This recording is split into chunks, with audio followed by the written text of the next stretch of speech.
MB ভোলা, ঢাকা থেকে ভোলা খেয়াঘাটের উদ্দেশ্যে। রাত্র 8:30 ফার্স্ট ট্রিপ এবং সেকেন্ড ট্রিপে রয়েছে এমবি কর্ণফুলী 9, ঢাকা থেকে ভোলা খেয়াঘাটের উদ্দেশ্যে 8:45। পাশে ঢাকা থেকে বোরহানুদ্দিনের যে নৌযানটি সেটিও দেখতে পাচ্ছি না। বোরহানুদ্দিন নৌযানটি 7:20 ছেড়ে যায় এবং পাশাপাশি ঢাকা থেকে পাতারহাটের নৌযানটিও এই পর্যন্ত ঘাট প্লেজে আসেনি, সেটি কিন্তু 7:30 ছেড়ে যায় ঢাকা থেকে।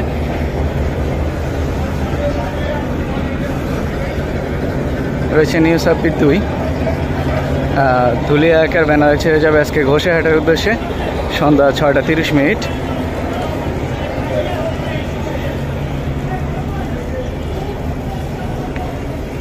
এবং ঢাকা থেকে খেপুপাড়ার উদ্দেশ্যে আজকে রয়েছে কিন্তু এমবি জামাল 8, সন্ধ্যা 6টায় ছেড়ে যাবে নৌযানটি ঢাকা থেকে।